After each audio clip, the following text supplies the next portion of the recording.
بسم اللہ الرحمن الرحیم۔ السلام علیکم۔ اللہ تعالیٰ نے ہر دور میں انسانوں کی رہنمائی کے لیے اپنے خاص بندے بھیجے جن کو انبیاء اور رسول کہتے ہیں۔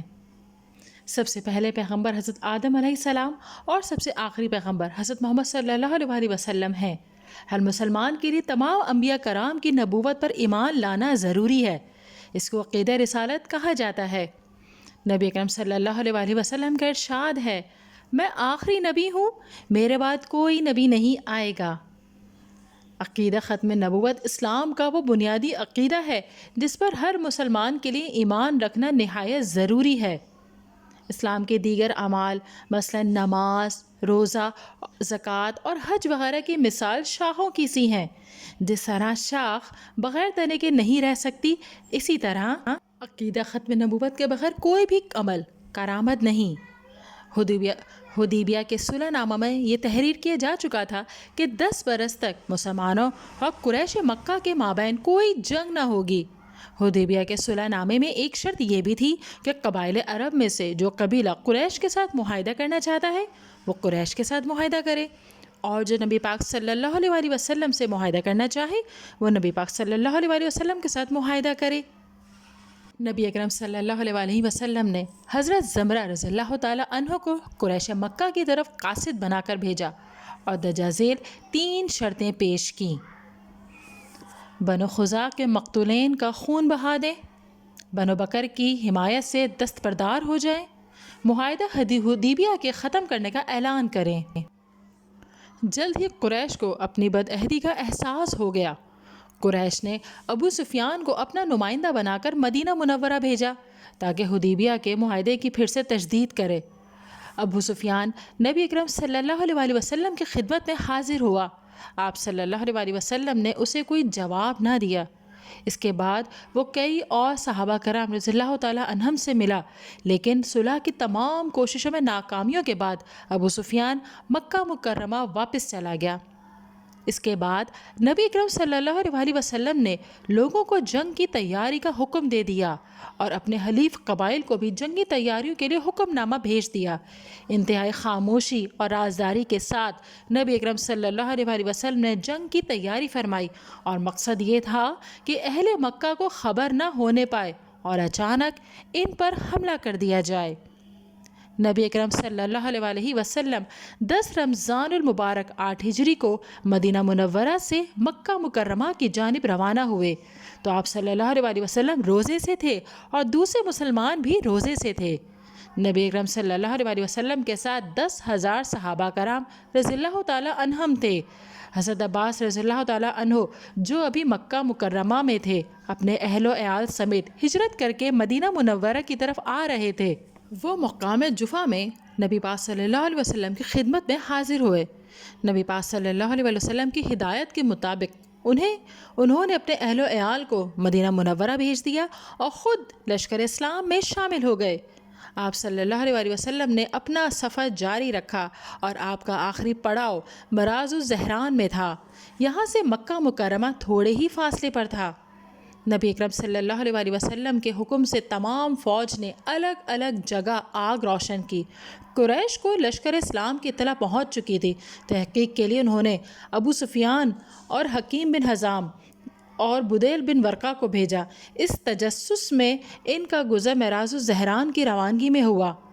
نبی اکرم صلی اللہ علیہ وسلم کے خیمہ کی حفاظت پر دستہ متعین تھا۔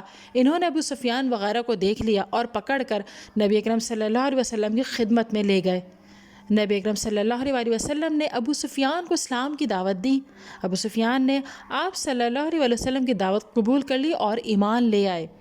حضرت ابو سفیان رضی اللہ تعالیٰ عنہ تیزی سے مکہ پہنچے اور نبی پاک صلی اللہ علیہ وسلم کی طرف سے امان کا پیغام لوگوں کو دیا اور قریش مکہ کو بتایا کہ ان میں مسلمانوں سے لڑنے کی ہمت نہیں۔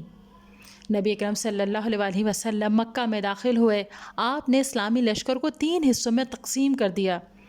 حضرت خالد بن ولید رضی اللہ تعالیٰ عنہ کے لشکر سے لڑنے کے لیے قریش کے کچھ نوجوان آئے۔ معمولی سی جھڑپ میں تقریباً 13 لاشیں چھوڑ کر مشرک بھاگ گئے۔ اس کے بعد خالد بن ولید رضی اللہ تعالیٰ عنہ مکہ کے گلی کوچوں سے ہوتے ہوئے کوہ صفا پر نبی اکرم صلی اللہ علیہ وسلم سے جا ملے۔ اس کے بعد نبی اکرم صلی اللہ علیہ وآلہ وسلم انصار اور مہاجرین کے ساتھ مسجد الحرم کے اندر تشریف لائے، حجر اسود کو چوما اور اپنی اونٹنی قصوہ پر بیت اللہ کا طواف کیا، اور بیت اللہ کے اندر 360 بت رکھے ہوئے تھے۔ اس وقت نبی اکرم صلی اللہ علیہ وآلہ وسلم کے ہاتھ میں ایک کمان تھی، آپ اسی کمان سے بتوں کو ٹھوکر مارتے جاتے اور کہتے جاتے تھے، حق آ گیا اور باطل مٹ گیا، بے شک باطل مٹنے ہی والا ہے۔ حضرت عثمان بن طلحہ رضی اللہ تعالیٰ عنہ سے کعبے کی چابی لی اور آپ صلی اللہ علیہ وآلہ وسلم نے خانہ کعبہ کے اندر نماز پڑھی۔ نماز کے بعد آپ صلی اللہ علیہ وآلہ وسلم باہر تشریف لائے۔ قریش مسجد الحرم میں صفیں باندھے کھڑے تھے۔ فتح مکہ کے دن نبی اکرم صلی اللہ علیہ وآلہ وسلم کعبے کے دروازے پر کھڑے ہوئے اور آپ نے خطبہ ارشاد فرمایا، جس میں آپ نے اللہ تعالیٰ کی حمد و ثنا کی اور اللہ تعالیٰ کی مدد اور مشرکین مکہ کی شکست کا ذکر کیا۔ ارشاد ربانی ہے، اے لوگوں، یقیناً ہم نے تم کو ایک مرد اور ایک عورت سے پیدا کیا اور تمہاری قومیں اور قبیلے بنائے تاکہ ایک دوسرے کو پہچانو۔